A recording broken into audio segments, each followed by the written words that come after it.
오늘 아침에도 저는 일어나자마자 물 한 잔을 마셨는데요. 여러분도 아침에 물 드셨죠? 아침에 물 한 잔 먹는 건 정말 좋은 습관입니다. 마시지 말라고 했다가 좋다고 했다가 무슨 말인지 헷갈리시죠? 아시다시피 물만 잘 마셔도 건강하게 살 수 있다고 배우셨잖아요. 그 말이 사실은 반은 맞고 반은 틀릴 수 있다는 거예요. 물 마시는 것도 잘 알고 마셔야 건강에 도움을 주는데요. 많은 분들이 알고 계셨던 물 마시는 방법이 오히려 건강을 해칠 수 있다는 거예요. 지금부터 물을 어떻게 잘 마셔야 하는지, 그리고 어떻게 마시는 게 잘못된 방법인지 알아보겠습니다. 건강한 지식을 알려드리는 저희 채널 구독과 좋아요 꼭 눌러주시고요. 소중한 분들에게도 영상 알려드리면 더욱 좋겠죠?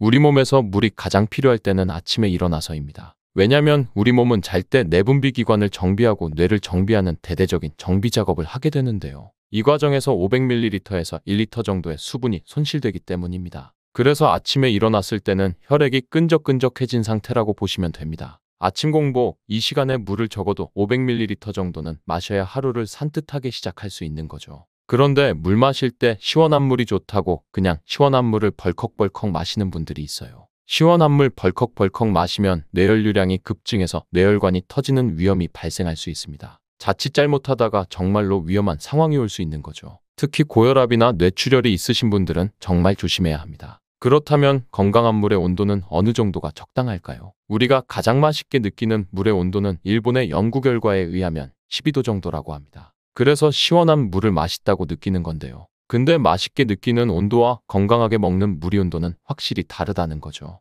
우리의 보통 체온은 36.5도인데요. 물도 우리 몸의 체온과 비슷한 온도의 물을 마셨을 때 가장 좋은 물의 온도라고 할 수 있습니다. 뜨거운 물은 몸에 좋은 거 아냐? 이렇게 생각하시는 분들이 있는데요. 물을 마시면 식도를 타고 내려가면서 내 몸의 체온과 비슷한 온도로 몸의 내부에서 바꿔줍니다. 차가운 물을 마셨을 때는 온도를 올려주는 거고 뜨거운 물을 마셨을 때는 온도를 내려주는 거죠. 그러니까 우리 몸의 에너지를 사용해서 차가운 물은 데우고 뜨거운 물은 식혀주는 대사활동이 진행되는 건데요. 물을 잘 흡수하기 위한 몸의 대사활동이라고 보면 됩니다. 뜨거운 물도 결국엔 몸의 에너지를 쓰게 만들기 때문에 물을 흡수하는데 방해가 될 수 있는 거죠. 여기서 또 한 가지 많은 분들이 궁금해하시는 게 그러면 하루에 물을 얼마나 마셔야 적당한가요? 입니다. 누구는 하루에 1리터를 마셔라, 누구는 2리터를 마셔라 라고 하는데요. 내 몸에 맞는 물의 양을 계산하는 공식이 있습니다. 내 키와 몸무게를 더하고 100으로 나누어주면 하루 몸에 맞는 하루 권장량이 나오는 건데요. 근데 하루 권장량이 2.2리터라고 아침에 한 번에 2.2리터를 마시면 어떻게 될까요? 단수 치사량이라는 수치가 있는데요. 쥐를 가지고 실험을 해봤는데 치사량의 물을 한 번에 먹은 쥐가 죽는다는 연구 결과입니다. 물론 사람도 똑같이 물을 한 번에 많이 먹는다고 똑같이 적용되진 않겠지만 몸에 득이 안 되고 독이 된다는 사실은 꼭 기억하셨으면 좋겠습니다. 물은 식전보다는 식후 20분 정도 뒤에 드시는 게 좋은데요. 200ml 정도 되는 종이컵에 하루 종일 조금씩 먹는 것을 추천드립니다. 특히 당뇨가 있으신 분들은 밥 먹기 전에 물을 너무 많이 드시면 식사량이 줄어들고 저혈당이 올 수 있습니다. 물 섭취가 혈당 관리에 엄청난 영향이 있다는 것이죠. 이 정도만 알아도 우리 몸에 맞는 물 섭취 방법에 대해 모든 것을 안다고 할 수 있겠죠. 혼자만 알고 있지 말고 주변 분들에게도 이 영상을 추천해 주시고 좋은 정보를 같이 공유한다면 정말 좋겠죠? 다음 영상에서도 건강한 지키는 정보 바로 보실게요. 편의점에서도 많이 팔리는 간식으로 단밤을 빼놓을 수 없죠. 그만큼 밤은 우리에게 인기가 많은 먹거리인데요. 밤은 단순 간식으로 취급하기엔 우리 몸을 건강하게 하는데 깜짝 놀랄 만큼 많은 영양 성분을 갖고 있습니다. 그런데 밤도 잘 알고 드셔야 보약이 될 수 있는데요. 밤을 먹을 때 주의할 점과 밤의 효능, 그리고 밤을 쉽게 까는 방법까지 밤에 대한 모든 것 알려드릴게요. 달달한 밤은 의외로 당뇨를 예방하는 데 놀라운 도움을 줄 수 있습니다. 밤에는 저항성 전분이 많이 함유되어 있어 혈당이 급격히 올라가는 혈당 스파이크를 막아줄 수 있습니다. 나이가 들수록 췌장의 기능이 약화되고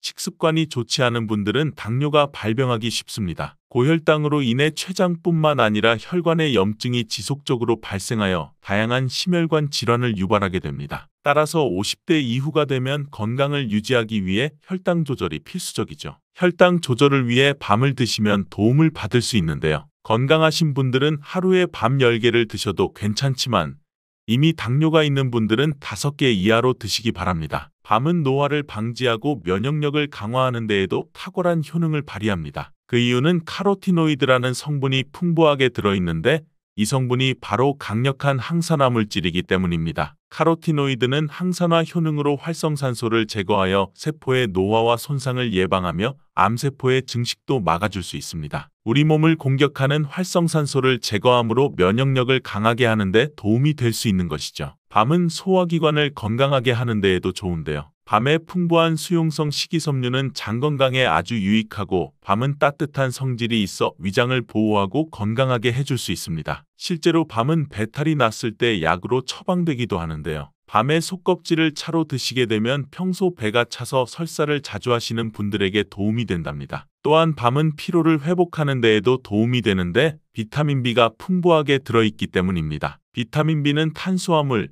지방, 단백질 등의 대사를 촉진하여 에너지 생산을 도와 피로를 유발하는 원인 중 하나인 에너지 부족을 해소하는 데 도움이 됩니다. 또한 젖산이 근육에 쌓이게 되면 피로를 유발하고 근육통을 발생시키는데요. 비타민 B가 젖산의 생성을 억제하고 제거하는 데 도움을 주게 됩니다. 이런 효능으로 피로를 회복하고 근육의 통증까지 줄여줄 수 있는 것이죠. 또한 비타민 B는 신경계의 기능을 개선하는데 이는 피로감을 줄여주고 집중력과 기억력을 향상시키기도 한답니다. 혹시 치매가 걸릴까봐 걱정이 되시나요? 요즘에는 젊은 사람들에게도 치매가 발병하는 경우가 늘어나고 있는데요. 중년 이후가 되면 치매를 예방하기 위해 많은 영양제를 드시게 되죠. 밤을 드시게 되면 뇌를 건강하게 하는데 도움을 받을 수 있습니다. 밤에는 치매를 예방하는 데 도움이 되는 많은 영양성분이 들어있는데요. 대표적으로 트립토판, 레시틴, 베타카로틴, 폴리페놀 등이 있습니다. 트립토판은 뇌에서 세로토닌의 생성을 촉진하게 되는데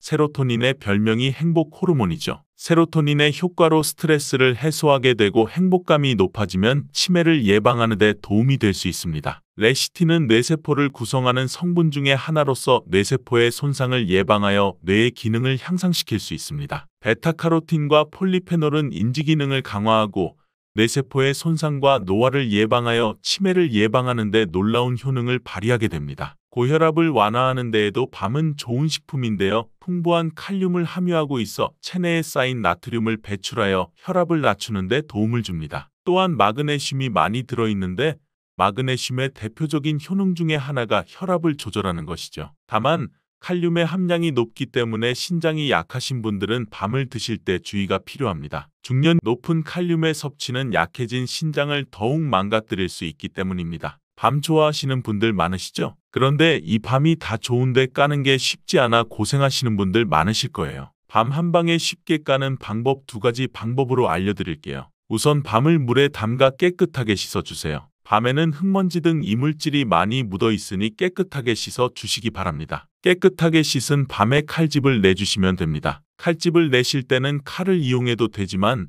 조금 더 안전하게 가위를 사용하시는 것을 추천드립니다. 그리고 물에 담가 1시간 정도 불려주세요. 첫 번째 방법은 찜기를 이용한 방법입니다. 1시간 정도 지났으면 이제 찜기에 담아 20분 정도 쪄주시면 됩니다. 끓기 시작하고 20분 정도 쪄주시면 됩니다. 20분이 지나면 가스불은 꺼주시고 10분 정도 뜸을 들여주세요. 그리고 시간이 다 되면 찬물에 밤을 넣고 식혀주시면 됩니다. 이때 밤의 속껍질과 겉껍질이 분리가 되어 밤을 쉽게 깔 수 있습니다. 이제 다 식었으니 한번 까볼까요? 잘 안 까지네요. 잘 안 까지는 밤이 있을 수 있으니 다른 것으로 해보겠습니다.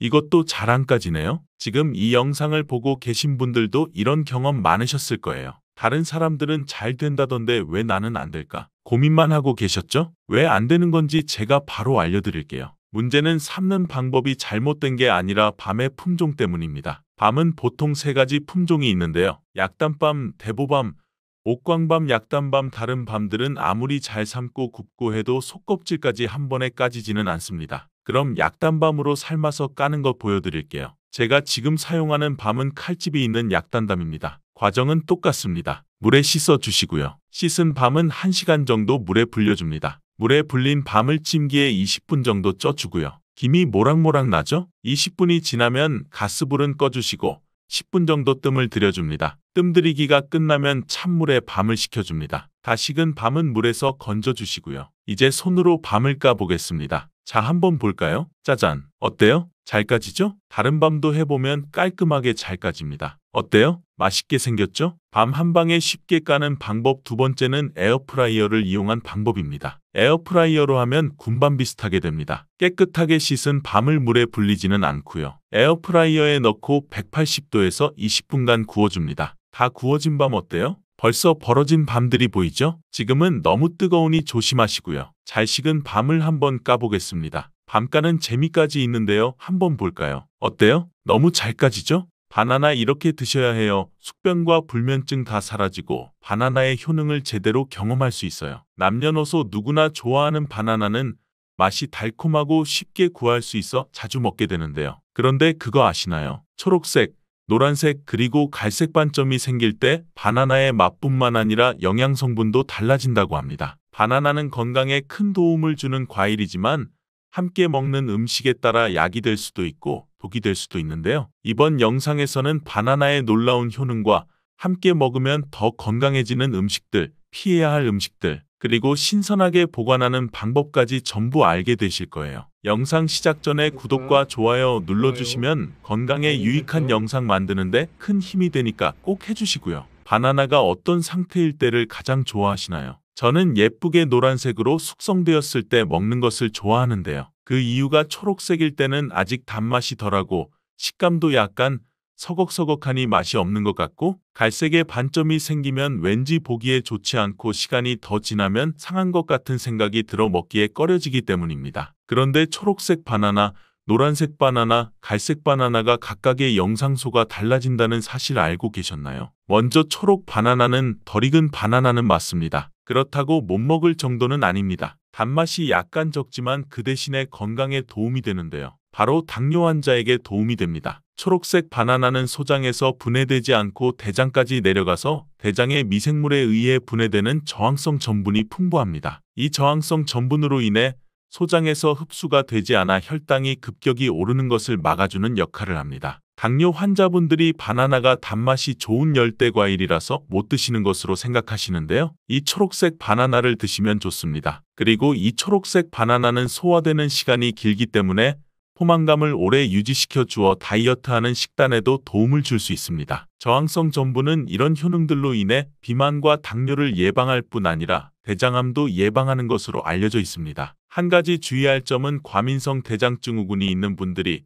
초록색 바나나를 드시면 증상이 악화될 수 있으니 주의하시기 바랍니다. 두 번째로는 노란 바나나인데요. 초록색 바나나가 노란색으로 변할 수 있는 요인은 바로 에틸렌 가스 때문입니다. 나무에서 떨어진 바나나는 꼭지에서 에틸렌 가스가 분비되는데요. 이때 초록색을 띠는 클로로필 성분이 에틸렌 가스에 의해 분해가 되어 점점 노란색으로 변해가는 것입니다. 이렇게 노랗게 변한 바나나는 색깔만 변한 것이 아니라 성분에도 변화가 생기게 됩니다. 당뇨에 도움이 되는 저항성 전분은 점점 줄어들게 되고 포도당, 과당 같은 당분은 점점 늘어나게 됩니다. 그렇기 때문에 초록색 바나나보다 노란색 바나나가 훨씬 단맛이 좋게 되는 것이지요. 식감도 더 부드러워지고 향도 단향이 더욱 강해지며 소화도 초록색 바나나보다 잘 되게 됩니다. 또한 항산화 성분인 비타민C와 비타민 E 그리고 식이섬유의 양이 풍부해집니다. 노란색 바나나에서 시간이 지나면서 갈색의 반점이 점점 생기기 시작하는데요. 이 반점을 슈가 스팟이라고 합니다. 이름처럼 바나나의 당분 함량이 점점 많아지면서 당분이 농축되어 만들어지는 것입니다. 바나나가 상한 것이 아닌가 하고 간혹 오해하시는 분들이 있는데요. 색깔이 변했을 뿐이지 상한 것은 아닙니다.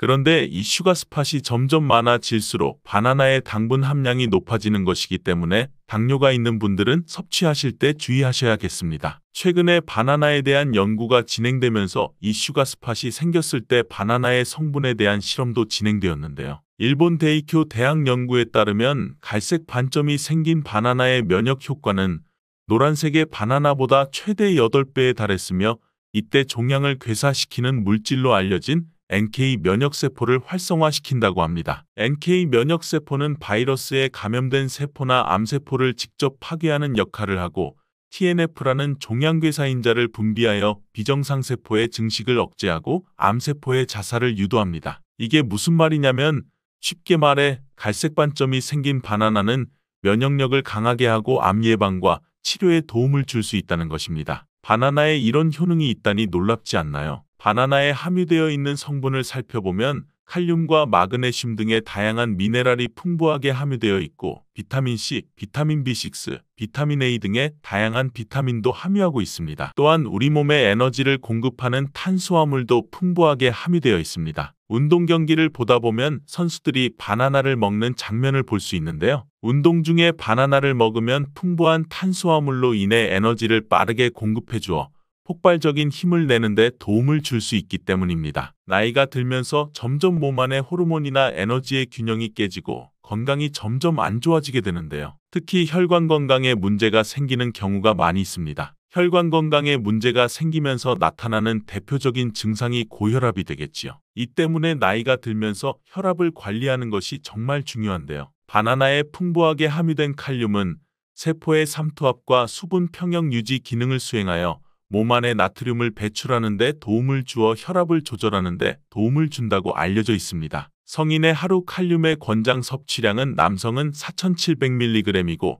여성은 3,500mg인데요. 실제로 섭취하는 칼륨의 양은 남성은 55%, 여성은 75% 정도만 섭취하는 것으로 통계를 통해 확인할 수 있습니다. 칼륨이 체내에서 부족하게 되면 혈압이 오르고 심장에 무리를 줄 수 있으며 몸에 경련이 일어나고 힘이 빠지는 무기력증 등의 증상이 나타날 수 있습니다. 바나나 한 개에는 하루 권장 섭취량의 15%의 칼륨이 함유되어 있어 부족한 칼륨을 보충하는 데 탁월한 도움을 줄 수 있습니다. 그리고 바나나에는 비타민 B6가 풍부한데요. 이 비타민 B6는 피리도킨이라고도 불리며 인체의 기능을 정상으로 유지하는 데 매우 중요한 역할을 하는 수용성 비타민입니다. 비타민 B6는 신경전달 물질을 생산하는데요. 특히 행복 호르몬이라고도 불리는 세로토닌의 합성에 중요한 역할을 합니다. 세로토닌은 행복감과 안정감을 느끼게 해주고 스트레스를 완화시켜줍니다. 또한 식욕을 조절하여 체중 감량에 도움을 주고 수면의 질을 향상시켜 피로회복에도 도움을 줍니다. 이러한 효능으로 우울증, 불안장애, 불면증 등의 정신질환을 예방하고 치료하는 데에도 활용되는 성분이 바로 세로토닌입니다. 쉽게 말해 바나나를 섭취하면 행복감을 높이는 데 도움을 준다는 것이지요. 또 비타민 B6는 호모시스테인 농도를 조절해 주어 심혈관 질환, 뇌혈관 질환을 예방하고 단백질을 분해하여 몸에 에너지를 공급하는 데에도 도움을 주어 바나나를 먹으면 힘이 나는 것입니다. 고기를 먹고 바나나를 먹으면 단백질 분해를 도와주어 소화를 잘 되게 해주기도 합니다. 이런 좋은 효능이 있는 바나나도 함께 먹으면 오히려 독이 되는 식품이 있는데요. 그 첫 번째는 바로 우유입니다. 그렇게 유명한 바나나 우유도 있는데 이게 무슨 말이지? 이런 생각하신 분들 있죠? 네, 맞습니다. 우유에 풍부한 칼슘은 흡수가 잘 안 되어 다른 미네랄 성분이 필요한데요. 대표적으로 비타민 D와 마그네슘입니다. 바나나에는 마그네슘이 풍부하여 우유의 칼슘을 흡수하는 데 도움을 주고 우유의 풍부한 칼슘은 바나나의 칼륨과 함께 우리 몸속에 나트륨을 배출하는 효능을 극대화시켜주기도 합니다. 또한 우유의 풍부한 트립토판은 세로토닌의 분비를 도와주어 바나나와 함께 행복도를 높이는 데 탁월한 효능을 발휘하기도 하지요. 하지만 이러한 효능도 소화를 잘 시켰을 때의 이야기입니다. 소화력이 좋은 분들에게는 이런 효능을 누릴 수 있지만 나이가 들며 소화가 잘 안 되는 분들이 바나나와 우유를 함께 드시게 되면 불용성인 바나나가 위 속에 오래 남아있게 되고 바나나의 유기산과 당분이 우유의 풍부한 단백질, 칼슘과 결합하여 더욱 소화가 어려워지게 됩니다. 바나나와 우유의 결합물이 위와 장에서 과발효가 일어나고 소화기관에 무리를 주게 됩니다. 이렇게 되면 위염, 식도염 등이 나타날 수 있고 계속되면 만성질환이 될 수 있으니 주의하시기 바랍니다. 실제로 아침마다 우유와 바나나를 함께 드신 분이 원인 모를 복통이 잦아 병원 진료를 계속 보는 경우도 있습니다. 그렇다면 장 건강에 도움을 주는 바나나와 함께 먹으면 좋은 음식은 없을까요? 있습니다. 바로 오트밀입니다. 바나나에 함유된 섬유질은 대부분이 불용성 섬유질이기 때문에 장내의 이물질을 흡착하여 변의 부피를 크게 하는 데는 도움이 되지만 물을 흡수하여 변을 부드럽게 만들지는 못합니다. 이 때문에 바나나를 지속적으로 먹고 변비에 걸리기도 합니다. 이를 방지하려면 수용성 섬유질이 필요한데요. 바로 오트밀에 수용성 섬유질이 풍부하게 함유되어 있습니다. 오트밀에는 수용성 섬유질이 50% 이상 함유되어 있어 바나나와 오트밀을 함께 섭취하게 되면 섬유질의 균형이 잘 맞아 변을 무르게 하여 배변을 원활하게 하고 장 건강에 도움을 주게 됩니다. 또한 콜레스테롤의 배출도 도와주어 혈관 내의 나쁜 콜레스테롤의 수치를 낮추는 데에도 도움을 줄 수 있습니다. 바나나와 함께 먹으면 독이 되는 음식 두 번째는 바로 고구마입니다. 고구마는 바나나와 함께 다이어트에 도움이 되는 음식으로 함께 섭취하는 경우가 종종 있는데요. 고구마와 바나나는 복합 탄수화물이 풍부하여 포만감을 길게 유지해 주어 다이어트에 도움이 될 수 있습니다. 하지만 한 가지 문제가 있는데요. 그것은 바나나와 고구마 둘 다 칼륨의 함량이 높다는 것입니다. 칼륨을 과다하게 섭취하게 되면 고칼륨 혈증을 일으킬 수 있고 이로 인해 무력감, 피로감, 메스꺼움, 구토, 근육마비, 호흡곤란 등이 있으며 심한 경우 저혈압, 부정맥, 근육마비, 심장마비, 혼수상태 등의 심각한 부작용이 나타날 수 있습니다. 신장이 약한 분들은 몸에서 칼륨의 배출이 원활하지 않기 때문에 고구마와 바나나를 지속적으로 함께 드시게 되면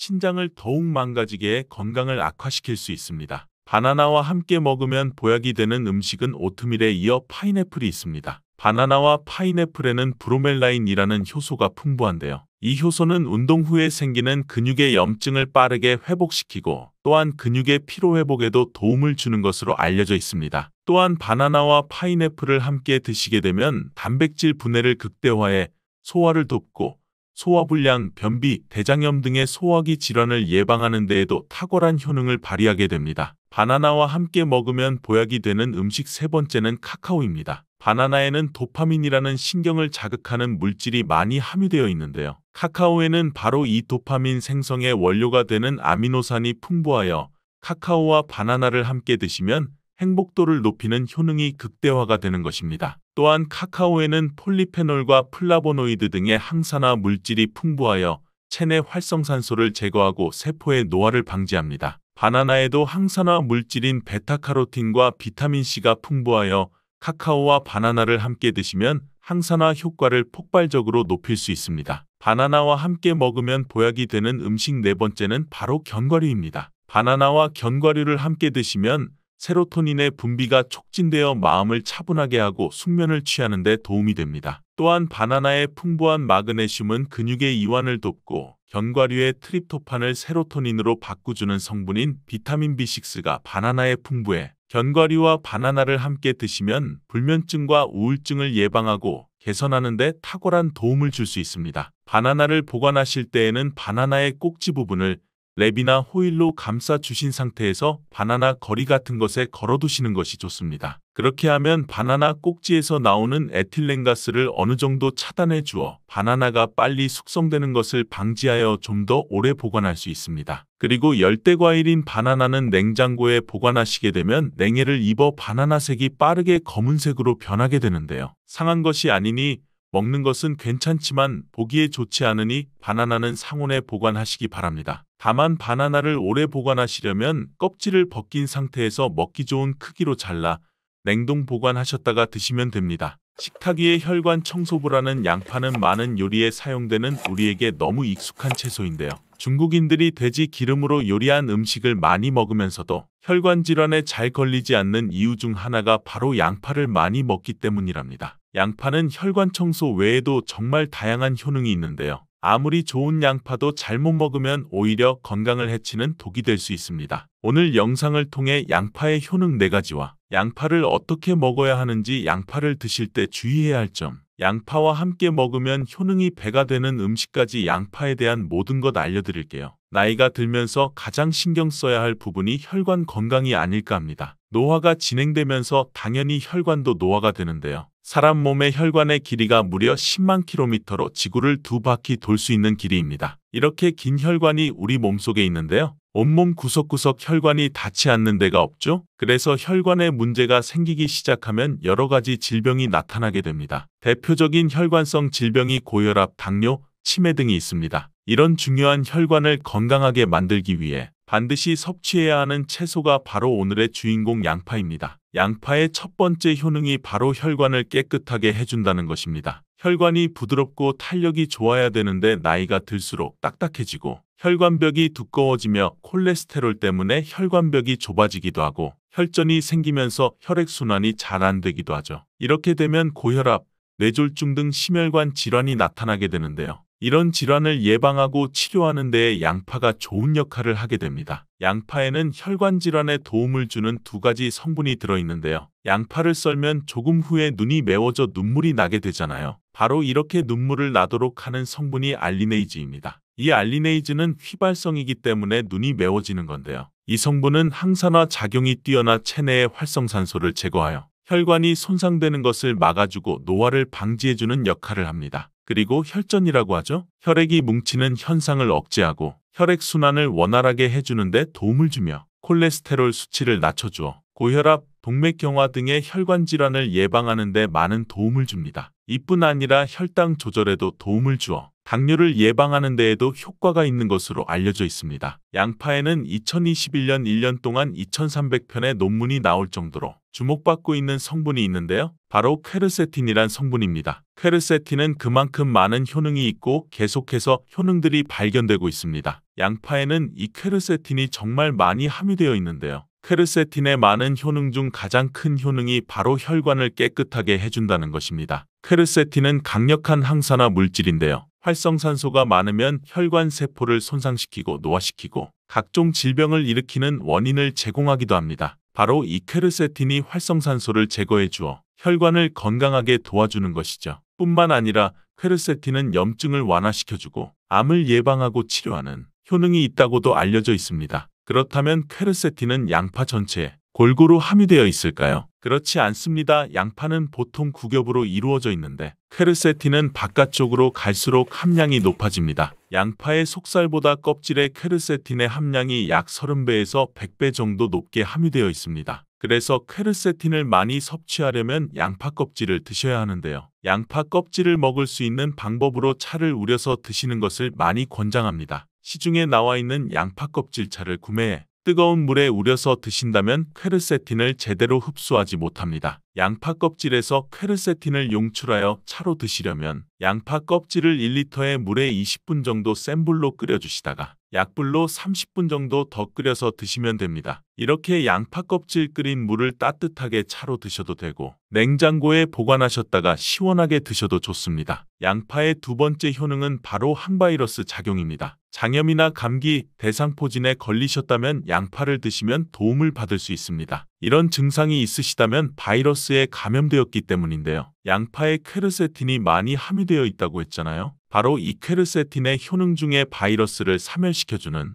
효능이 있기 때문에 도움을 받을 수 있는 것입니다. 감기, 독감과 같은 호흡기 바이러스에 특히 효능이 좋은 것으로 알려져 있습니다. 이 효능은 비타민C와 함께하면 효과가 극대화되는데요. 양파에는 비타민C도 함유되어 있어 항바이러스 효과가 뛰어난 것입니다. 또한 양파에는 알리신 성분도 풍부하게 함유되어 있는데요. 이 성분도 항균작용이 뛰어나 퀘르세틴과 함께 몸에 들어오는 바이러스와 균들을 차단해 주어 우리 몸을 건강하게 유지시키는 데 큰 역할을 할 수 있습니다. 양파의 세 번째 효능은 당뇨를 예방하고 혈당을 잡아준다는 것입니다. 당뇨는 췌장에서 인슐린의 분비가 제대로 되지 않거나 인슐린의 역할을 제대로 하지 못할 때 발생하게 됩니다. 높은 혈당이 지속되면 고혈당이라 하고 낮은 혈당이 지속되면 저혈당이라고 합니다. 이런 상태가 지속되는 것을 당뇨병이라고 하는 것입니다. 이럴 때 혈당을 조절해주는 성분이 바로 인슐린인데요. 인슐린은 혈당 수치를 적절하게 유지하는 역할을 해줄 뿐만 아니라 남는 포도당을 지방으로 저장하도록 하는 역할도 해줍니다. 양파에는 크롬이라는 성분이 풍부한데요. 크롬은 천연 인슐린이라는 별명이 있을 정도로 혈당을 조절하는 데에 탁월한 효능이 있습니다. 포도당 대사의 항상성을 유지시켜주고 혈전이 생기는 것을 방지해 주어 혈액순환을 원활하게 하는 데에도 도움을 줍니다. 양파를 드실 때에는 양파를 잘게 자르게 되면 더 큰 효과를 볼 수 있는데요. 양파를 잘게 자를수록 알리나아제라는 효소가 최대로 활성화됩니다. 이 알리나아제는 크롬을 활성화시키는 효능이 있어 당뇨가 있는 분들에게 더욱 큰 도움을 줄 수 있는 것이지요. 당뇨가 있는 분들에게 양파를 꾸준히 섭취하도록 한 뒤 혈당 수치를 측정했을 때 한 달이 지났을 때 혈당 수치가 약 26% 감소했고 6개월이 지났을 때 약 39% 감소한 혈당 수치를 측정할 수 있었습니다. 양파가 정말 당뇨를 개선하는 데 좋은 효능이 있는 것이지요. 보통의 항산화 물질은 열을 가하게 되면 효능이 소멸되기 때문에 항산화 물질이 있는 채소나 과일을 생으로 드시는 것을 권장하는데요. 크롬은 열에 강하기 때문에 양파에 열을 가해 요리를 해도 크롬의 효능을 그대로 누릴 수 있습니다. 양파의 네 번째 효능은 항알레르기 효과가 있다는 것입니다. 아토피, 천식, 비염 같은 알레르기가 있는 분들에게 양파가 도움을 줄 수 있습니다. 알레르기의 증상으로는 재채기, 콧물, 코막힘 증상이 있고 피부에 발진, 가려움증이 나타나기도 하는데요. 이런 증상을 일으키는 원인이 몸 안에서 히스타민의 분비가 일어나기 때문인데요. 양파를 드시면 이 히스타민의 분비를 억제하여 알레르기 반응을 완화시켜 줄 수 있는 것입니다. 이런 여러 효능이 있는 양파는 함께 드실 때 효능이 배가 되어 보약이 되는 찰떡궁합의 식품들이 있는데요. 첫 번째는 바로 식초입니다. 양파를 피클로 만들어서 드시면 상큼하니 입안을 개운하게 해주어 고기와 함께 드실 때 참 좋은데요. 한 가지 주의할 점은 이런 피클을 만들 때 설탕을 넣으면 오히려 건강에 해가 될 수 있습니다. 피클의 맛이 약간 떨어지더라도 건강을 위해서는 설탕은 빼고 만드시길 바랍니다. 식초에는 피로를 유발하는 젖산의 분비를 억제하는 효능이 있고 양파는 피로 회복에 좋은 비타민 B1의 흡수를 촉진하는 효능이 있어 양파와 식초를 함께 드시면 에너지를 충전하고 피로를 회복하는 데에 도움을 받을 수 있습니다. 또한 식초는 나쁜 콜레스테롤의 흡수도 억제하여 혈관 건강에도 도움을 주며 면역력 강화에도 큰 효과가 있습니다. 또한 식초는 항산화, 항암 효과가 있어 노화 방지와 암을 예방하는 데에도 도움을 받을 수 있습니다. 양파와 함께 드시면 보약이 되는 식품 두 번째는 바로 계란입니다. 계란의 노른자에는 루테인과 제아잔틴이라는 두 가지 중요한 항산화 성분이 풍부하게 함유되어 있습니다. 제아잔틴은 자유 라디칼로부터 눈을 보호하는데요. 자유 라디칼은 환경적 요인이나 노화, 스트레스 등으로 발생하여 세포를 손상시키는 것을 말합니다. 눈에 발생하게 되면 실명에 이를 수도 있습니다. 또한 계란에는 콜린이라는 성분이 함유되어 있는데 콜린은 대표적인 뇌 건강을 좋게 하는 물질입니다. 아세틸콜린이라는 신경전달 물질을 만드는 데 콜린이 작용하는데요. 이 아세틸콜린이 부족하게 되면 기억력 저하와 학습 능력 감소, 나아가 치매를 일으킬 수도 있는 것입니다. 양파의 퀘르세틴과 알리나아제 성분으로 혈관을 깨끗하게 하고 활성산소를 제거하여 혈관세포의 손상을 막아주는 효과와 계란의 콜린의 효능이 만나 뇌혈관을 건강하게 하고 뇌신경을 활발하게 하여 치매 예방에 정말 좋은 음식이 되는 것이지요. 양파와 함께 드시면 보약이 되는 식품 세 번째는 마늘입니다. 마늘에는 알싸한 매운맛을 내는 알리신 성분이 있는데요. 이 성분이 혈중 지질을 낮춰 콜레스테롤과 중성지방을 낮추는 데 효과적인 성분입니다. 이를 통해 동맥경화를 방지하는 데 도움을 주어 심혈관 질환을 예방하는 데 아주 좋은 성분인 것입니다. 또한 항산화 성분인 폴리페놀이 풍부하여 콜레스테롤이 산화되는 것을 막아 나쁜 콜레스테롤이 만들어지는 것을 방지해줍니다. 또한 마늘은 미국 국립암연구소가 선정한 48가지 항암식품에 들어가는데요. 마늘에 함유된 알리신과 유황화합물 그리고 셀레늄이 바로 항암 효과를 나타냅니다. 이 성분들이 암세포의 성장을 억제하는 데 탁월한 효과가 있고 면역력도 강화해 주어 암을 예방하는 데에 도움을 주는 것입니다. 특히 소화기 계통의 암 종류에 대해 50%에서 70% 정도의 억제율을 보인다고 알려져 있습니다. 이런 효과들이 양파와 만나면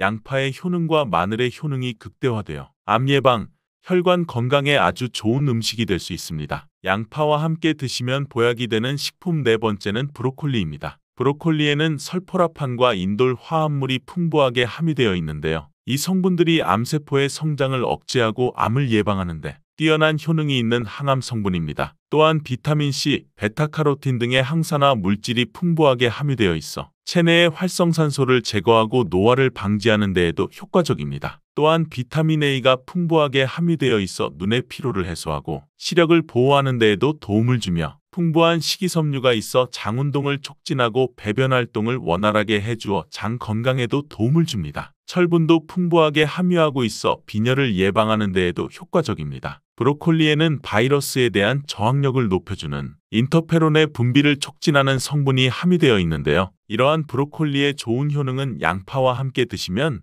효과가 극대화되어 우리 몸에 정말 좋은 식품이 되는 것입니다. 양파와 함께 드시면 보약이 되는 식품 네 번째는 오메가3 지방산이 풍부한 들기름입니다. 들기름은 오메가3 지방산이 풍부하여 뇌신경을 보호하고 염증을 감소시켜주는 효능이 있습니다. 또한 알파리놀렌산이 풍부한데 이 성분이 우리 몸에 흡수될 때 DHA로 전환되어 활성화되어 기억력을 강화시키고 학습 능력 또한 향상시켜주는 효능이 있습니다. 오메가3가 풍부한 등푸른 생선을 섭취해도 같은 효능을 누릴 수 있는데요. 양파와 들기름, 꽁치, 고등어 같은 등푸른 생선을 드셔도 뇌 건강에 많은 도움을 받을 수 있는 것입니다. 이렇게 몸에 좋은 양파도 드실 때 주의하셔야 하는 분들이 있는데요. 첫 번째로 동맥경화를 치료하는 와파린 나트륨 성분의 항응혈제를 드시는 분들입니다. 혈전 형성을 방지하는 약과 혈액을 묽게 하는 양파를 같이 드시면 출혈의 위험이 있으니 주의하시기 바랍니다. 두 번째, 소화불량이 있으면서 가스가 잘 차는 분들은 양파를 많이 드시면 안 됩니다. 양파가 장 건강에 도움이 된다고 해서 양파를 드셨는데 오히려 가스가 차고 속이 불편하신 분들이 있지요. 이런 분들은 양파 드실 때 주의하셔서 조금만 드시기 바랍니다. 체질적으로 양파와 맞지 않는 분들입니다. 세 번째, 간이 약한 분들입니다. 이런 분들이 양파 좋다고 양파를 많이 드시면 오히려 간에 부담이 될 수 있습니다. 간 건강을 해칠 수 있는 것이죠. 네 번째,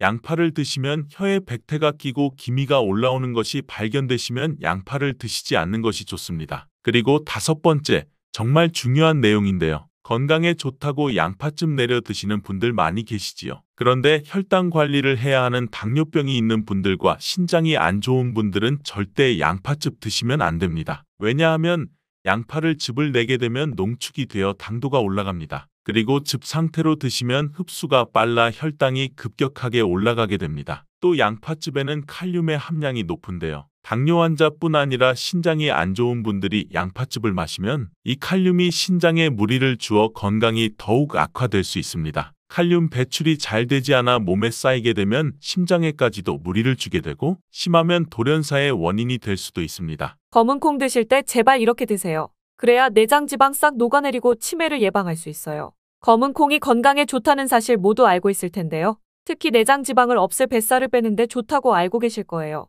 또한 검은 콩은 혈관에 쌓이는 콜레스테롤 수치도 낮춰주는 효과가 있다고 하는데요. 그래서 볶아서도 먹고 밥에 넣어서도 많이 드시지 않나요? 그런데 정작 우리의 뱃살은 빠지지 않고 콜레스테롤 수치도 낮아지지 않는데요. 그건 먹는 방법에 문제가 있기 때문이에요. 물론 검은 콩은 몸에 좋은 역할을 하는 효능이 많이 있지만 어떻게 먹느냐에 따라 오히려 몸에 독이 될 수도 있고 반대로 효능을 극대화시킬 수 있는데요. 그래서 검은 콩에 대해 아주 잘 알고 드셔야 합니다. 이미 잘 알고 계시는 것처럼 검은 콩은 대표적인 블랙푸드입니다. 물론 검은 깨와 흑미도 요즘 건강식으로 많이 찾으시는 식품이고요. 블랙푸드라는 게 말 그대로 껍질이 검정색이라서 블랙푸드인데요. 그렇다면 검은 콩은 도대체 뭐가 그렇게 좋은 걸까요? 검은 콩의 효능 중에 첫 번째는 항산화 효과입니다. 검은 콩에는 플라보노이드라는 강력한 항산화 성분이 풍부하게 들어있는데요. 플라보노이드는 식물 세포에 존재하는 물질로 항산화 작용을 통해 우리 몸의 산화 스트레스를 줄여주는 역할을 합니다. 산화 스트레스라는 게 뭐냐면 우리 몸의 세포가 손상되는 원인 중 하나로 이것은 환경적인 요인, 염증, 그리고 우리 몸의 자연적인 대사 과정에서 발생하는 스트레스라고 생각하시면 됩니다. 이런 산화 스트레스로 인해서 세포 손상과 노화 및 다양한 질병의 발병을 촉진할 수 있는 거죠. 근데 검은 콩에 들어있는 항산화제인 플라보노이드는 세포의 손상을 예방하며 우리 몸의 산화 스트레스를 줄여줍니다. 이는 노화를 느리게 하고 심장질환, 암, 알츠하이머병 등과 같은 여러 가지 질병의 위험을 줄이는 데 도움이 되는데요. 그렇기 때문에 검은 콩은 플라보노이드 함량으로 인해 우수한 항산화 식품으로 간주됩니다. 검은 콩의 효능 두 번째는 혈당 조절에 좋습니다. 혈당이란 우리 몸에서 음식을 소화하면서 만들어지는 당을 말하는 건데요. 이 당이 우리 몸에 에너지를 만드는데 꼭 필요하죠.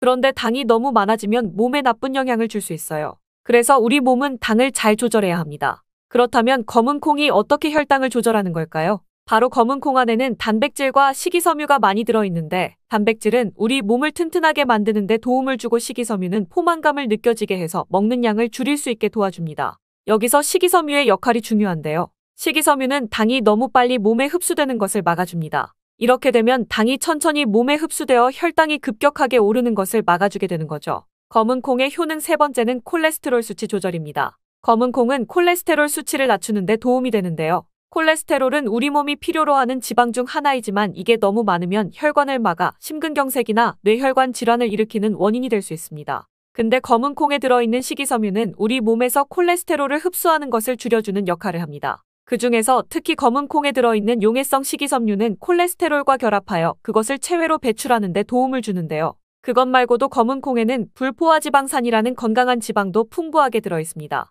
이 불포화 지방산은 나쁜 콜레스테롤인 LDL 콜레스테롤을 줄이고 좋은 콜레스테롤인 HDL 콜레스테롤을 늘려주는 역할을 합니다. 이렇게 해서 심장 건강을 유지하는 데 도움을 주게 되는 거. 검은 콩의 효능 네 번째는 눈 건강에 좋습니다. 검은 콩에는 눈 건강에 도움이 되는 여러 가지 영양소가 들어있는데요. 그 중에서도 루테인과 제아잔틴은 눈 건강에 특히 중요한 역할을 합니다. 루테인과 제아잔틴은 우리 눈의 황반 부분에 많이 있는 영양소인데 이 황반은 우리가 선명하게 볼 수 있게 해주는 중요한 부분입니다. 루테인과 제아잔틴은 이 황반을 보호해주고 눈을 밝은 빛으로부터 보호하는 역할을 하게 되는 거죠.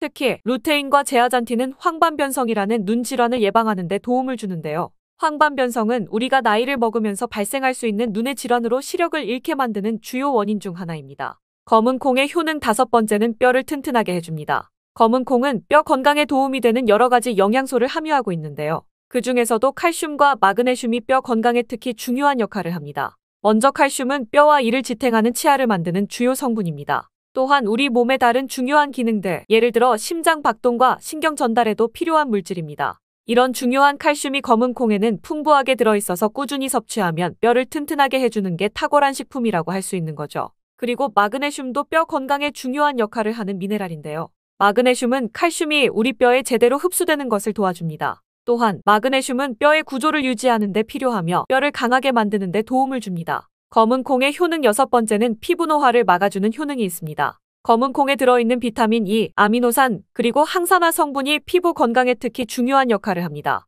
먼저 비타민 E는 피부를 보호하는 데 중요한 역할을 합니다. 비타민 E가 피부의 수분을 유지하는 데 도움을 주는데요. 추가로 비타민 E는 피부의 재생을 지원하고 피부 표면의 건강을 유지하는 데 필요한 지방산을 보호하는 역할까지 합니다. 이것뿐만이 아니라 검은 콩에 들어있는 아미노산은 우리 몸의 단백질을 만드는 데 필요한 성분인데요. 이게 왜 피부에 좋냐면 우리의 피부의 결막은 대부분 콜라겐이라는 단백질로 이루어져 있는데 바로 이 콜라겐은 피부의 탄력을 유지해주는 데 좋아서 항상 탱탱한 피부로 보이게 되는 거죠. 또한 검은 콩에는 아미노산이 풍부하게 들어있는데요. 아미노산도 콜라겐 생성에 도움을 줍니다. 검은 콩의 효능 일곱 번째는 치매를 예방하는 효능이 있습니다. 검은 콩에는 오메가3 지방산이라는 불포화 지방산이 들어있는데요. 이 오메가3 지방산은 우리 몸이 스스로 생성하지 못하기 때문에 식품을 통해 섭취해야 하는 필수 지방산입니다. 근데 오메가3 지방산이 뇌 건강에 매우 중요한 영향이 있다는 게 포인트인데요. 뇌는 약 60%가 지방으로 이루어져 있으며 그중 대부분이 오메가3 지방산인 DHA로 구성되어 있습니다. 바로 이 오메가3가 뇌세포의 막을 구성하며 신경전달 물질의 생성과 기능에 관여하여 학습 능력과 기억력을 향상시키는 데 도움을 줍니다. 또한 오메가3 지방산은 뇌의 염증을 줄이고 뇌세포를 보호하는 역할도 하는데요. 이것은 뇌의 노화를 지연시키고 뇌 질환을 예방하는 데 도움을 주게 되는 거죠.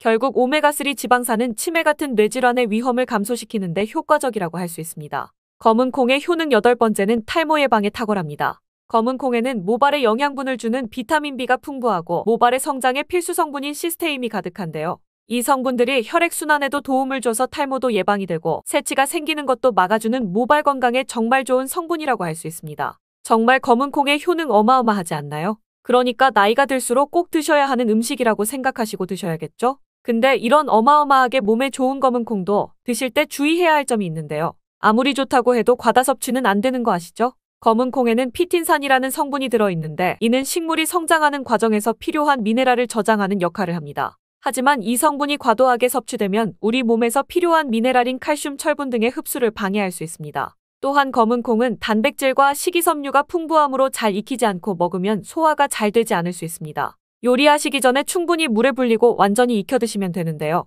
하루 섭취 권장량은 50g 정도로 종이컵 한 컵 정도 양이면 충분하다고 할 수 있습니다. 밥하실 때 특히 서리태 같은 검은 콩 많이 넣으시잖아요. 오늘부터는 충분히 물에 불리시고 무조건 많이 넣는다고 좋은 건 아니니 적당량을 넣으셔서 드시면 좋겠습니다. 특히 갱년기 여성분들은 검은 콩을 드실 때 과하지 않게 적당량을 드셔야 하는데요. 너무 과하게 드시면 여성 호르몬이 과잉 분비가 될 수 있으니 꼭 확인하셔야겠죠? 근데 검은 콩 드실 때 다른 음식들과 같이 먹게 되는데요. 밥 지을 때 넣거나 다른 음식과 같이 먹기도 하는데 같이 먹으면 오히려 독이 되는 음식이 있다는 거 아시나요? 검은 콩과 함께 먹으면 독이 되는 음식 첫 번째는 우유입니다. 어떤 분들은 우유에 콩을 넣어서 갈아서 드시는 분들이 있는데요. 이게 오히려 몸에 안 좋은 영향을 미칠 수가 있는 거죠.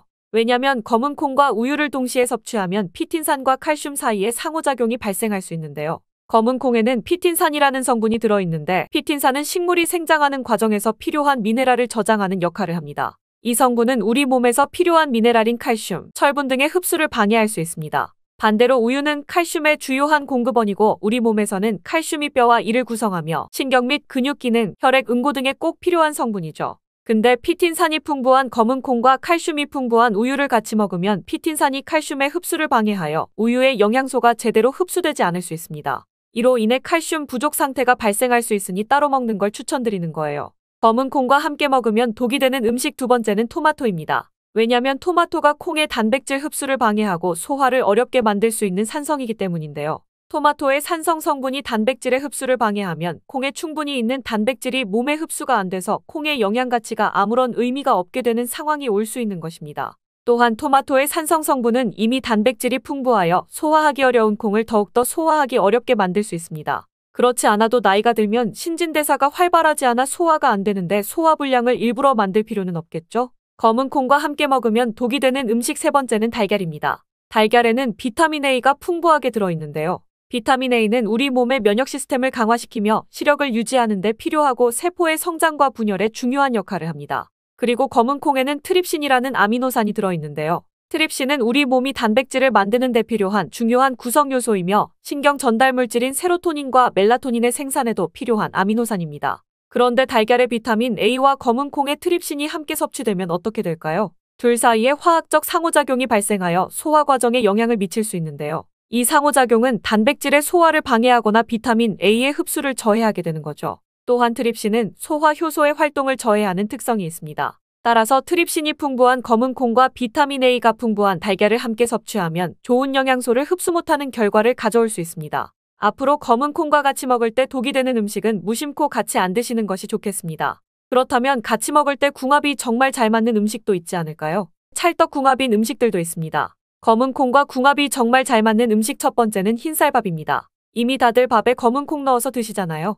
밥하고 검은 콩은 그만큼 궁합이 잘 맞는다고 알고 계신 거죠. 검은 콩에 들어있는 식이섬유는 소화 과정에서 천천히 분해되고 흡수되어 장기간 동안 포만감을 유지시키는 데 도움이 되는데요. 밥과 함께 섭취하면 이런 효과가 더욱 증가를 하게 돼서 다이어트에도 효과적이라고 할 수 있습니다. 또한 검은 콩에는 저항성 전분이라는 성분이 들어있는데 이 성분은 혈당 수치의 급격한 상승을 막아주는데요. 흰쌀밥에는 탄수화물이 많아서 혈당 수치가 급격히 상승할 수 있지만 검은 콩과 함께 섭취하면 당 수치를 완화시키는 데 도움이 되는 거죠. 이처럼 검은 콩과 흰쌀밥을 같이 먹으면 충분한 영양소 섭취, 포만감, 혈당 조절 이렇게 일석삼조의 효과를 누릴 수 있으니 찰떡궁합인 것입니다. 검은 콩과 궁합이 정말 잘 맞는 음식 두 번째는 당근입니다. 당근에는 비타민, 미네랄, 식이섬유 등 다양한 영양소를 함유하고 있는데요. 특히 루테인이 풍부한 당근은 강력한 항산화 효과와 눈 건강을 유지하는 데 좋은 재료입니다. 검은 콩과 루테인이 풍부한 당근을 함께 섭취하면 콩이 단백질이 당근의 영양소 흡수를 돕는 동시에 당근의 루테인이 콩의 영양소 흡수를 돕습니다.